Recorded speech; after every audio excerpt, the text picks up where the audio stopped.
অঙ্ক দেওয়া আছে যে একটি বৃত্তস্থ বর্গের প্রত্যেক বাহুর দৈর্ঘ্য 2 সেন্টিমিটার হলে ওই বৃত্তের ক্ষেত্রফল কত।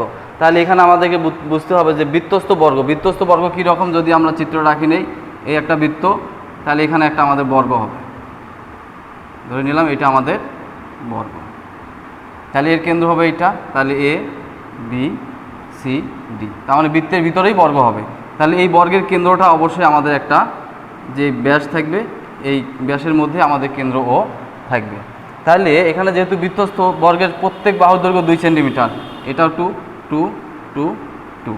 তাহলে এখন যদি আমরা এই যে যেহেতু এটা বর্গ, তার মানে এর প্রত্যেকটা কোণেই 90 ডিগ্রি করে। তাহলে আমরা যদি বি সি ডি ত্রিভুজ নেই, তাহলে ত্রিভুজ বি সি ডি এটা অবশ্যই সমকোণী ত্রিভুজ, তাহলে এই সমকোণী ত্রিভুজে আমরা জানি যে অতিভুজ স্কোয়ার অর্থাৎ বিডি স্কোয়ার সমান লম্ব স্কোয়ার যোগ ভূমি স্কোয়ার অর্থাৎ BC square plus CD square. তাহলে বিসি এর মান 2 স্কোয়ার যোগ সিডি এর মানও 2 তার উপর স্কোয়ার। তাহলে বিডি সমান হচ্ছে এই স্কোয়ারটা রুট হয়ে যাবে 2 2 4 প্লাস 2 2 4। তাহলে 4 আর 4 যোগ করলে হবে 8, অর্থাৎ 8কে আমরা লিখতে পাবো 4 গুণন 2, তাহলে হচ্ছে 2 √ 2, তার মানে 4 এর উপর রুট করলে 2 হবে। এটা হলো বিডি এর মান, অর্থাৎ বিডি বলতে এই বৃত্তটার ব্যাস, তার মানে অর্থাৎ বৃত্তের ব্যাস আসলো বিডি সমান 2 √ 2। তাহলে অতএব বৃত্তের ব্যাসার্ধ কী হবে? ব্যাসার্ধ হবে ব্যাসের অর্ধেক, তাহলে 2 √ 2 ভাগ 2, এই 2 2 ক্যান্সেল হলে শুধু √ 2 থাকতেছে। তাহলে অতএব বৃত্তের ক্ষেত্রফল কী হবে? যেহেতু আমার বৃত্তটার ক্ষেত্রফল নির্ণয় করতে বলছে, তাহলে বৃত্তের ক্ষেত্রফল সমান আমরা জানি পাই আর স্কোয়ার। তাহলে পাই ঠিক আছে গুণন আর মানে ব্যাসার্ধের মান হচ্ছে কত? √ 2 তার উপর স্কোয়ার। এইবার স্কোয়ার রুট কাটা গেলে 2 থাকলো, আর এখানে হচ্ছে পাই, তার মানে সঠিক অ্যান্সার আমাদের 2 পাই। দিচ্ছে যে 4 জন তাঁতি 4 দিনে 4টি মাদুর তৈরি করতে পারে, একই হারে 8 জন তাঁতি 8 দিনে কতটি মাদুর তৈরি করতে পারবে। তাহলে আমরা যদি এটা একটু বিস্তারিত করি, তাহলে বিস্তারিত করতে পারলে আমরা শর্টটা সহজে করতে পারবো যে 4 জন তাঁতি 4 দিনে মাদুর তৈরি করে,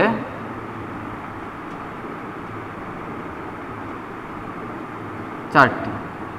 তাহলে অতএব একজন তাঁতি ওই 4 দিনেই যদি আমাদের কাজ করে, তাহলে কি হবে? এই 4 জন তাঁতি যে জয়টি কাজ করছে, তাহলে একজন তাঁতি, তাহলে সদস্য কম হয়ে গেছে, তাহলে আমাদের মাদুর তৈরি করবে কম মানে আমাদের ভাগ করতে হবে এতটি। তাহলে আবার ওই একজন তাঁতি যদি এবার 1 দিনে করে, তাহলে 4 দিনে জয়টি তৈরি করছে 1 দিনে, তাহলে তার থেকে কম করবে, তার মানে আবারও ভাগ হয়ে যাবে, ভাগ মানে নিচে গুণ হয়ে যাবে। তাহলে একইভাবে আমার যেহেতু বলছে যে 8 জন তাঁতি, তাহলে 8 জন তাঁতি ওই 1 দিনে যদি আমার ধরে নেই, তাহলে এই 1 দিন আমার ঠিক আছে, তাহলে সদস্য আমার 1 জন ছিল, 1 জনের তুলনায় 8 জন বেশি হয়ে গেছে, তাহলে আমাদের এই মাদুরও তৈরি হবে বেশি। তাহলে এই 4-এর সাথে 8 গুণ হয়ে যাবে, 4 গুণন 4। অতএব এই 8 জন তাঁতি এবার 8 দিনে, তাহলে 1 দিনের জায়গায় এবার আমার 8 দিন হয়ে গেছে। তাহলে যেহেতু দিন বেশি হয়েছে, তাহলে আমাদের মাদুরও তৈরি হবে বেশি মানে আমাদের এখানে গুণ হয়ে যাবে 8 গুণন এই 8 চলে আসলো গুণন, আর এখানে 4 গুণন 4। তাহলে এই 4 4 কাটা যাবে, 4 1 4, 4 2 8, তাহলে 8 2 16টি, অর্থাৎ 16টি মাদুর তৈরি হবে। এটাই সঠিক উত্তর। নেক্সট অঙ্ক দিচ্ছে 0 0 এবং 3 3 বিন্দুগামী সরলরেখার সমীকরণ কোনটি হবে এখানকার। তাহলে আমরা জানি যেহেতু 2টি বিন্দু স্থানাঙ্ক দেওয়া আছে, তাহলে আমরা এরকম জানি যে 2টি বিন্দুর স্থানাঙ্ক যদি দেওয়া থাকে, যে একটা যদি x1 y1 এবং আরেকটা যদি x2 y2 থাকে, তাহলে আমার সরলরেখার সমীকরণ তখন হলো y - y1 ভাগ x - x1 সমান y1 - y2 ভাগ x1 - x2। এটা হলো আমাদের সরলরেখার সমীকরণ 2টি বিন্দু থাকলে নির্ণয়ের সূত্র। তাহলে এই সূত্রে যদি আমরা বসায় দেই, তাহলে এটা হবে আমাদের x1, এটা হলো কি y1, এটা x2, এটা হলো y2। তাহলে আমাদের সূত্র হচ্ছে যে বা y - y1 মানে কত 0 ভাগ x - x1 মানে x1 এর মানও 0 সমান y1 - y2, y1 এর মান 0 আর y2 এর মান হচ্ছে 3 ভাগ আবার x1 এর মান 0 মাইনাস x2 এর মান আবারও 3। তাহলে আমাদের কি আসবে? y ভাগ x = 0 - 3 মানে -3 ভাগ -3 -3 কাটা গেলে হবে y ভাগ x = 1, তাহলে -3 - 3 ক্যান্সেল, 3 3 ক্যান্সেল, তাহলে অতএব এক্স ভাগ আছে, এই দিক যা গুণ হয়ে গেলে এক্স, অর্থাৎ এটাই হলো আমাদের সঠিক উত্তর, ওয়াই ইকুয়াল এক্স। এটাই এই সরলরেখার সমীকরণ।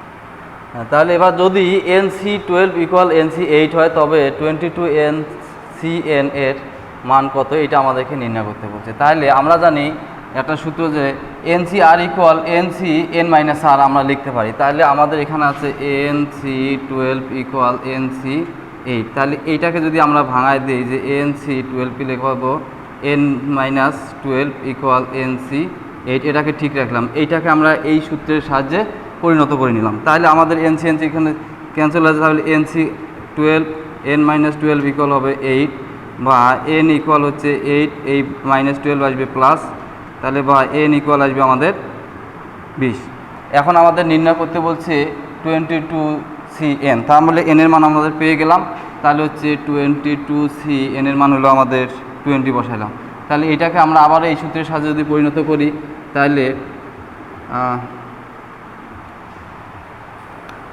হবে আমাদের 22C এই আবার N-R, অর্থাৎ 22 - 20 ইকুয়াল, তাহলে হবে 22C2।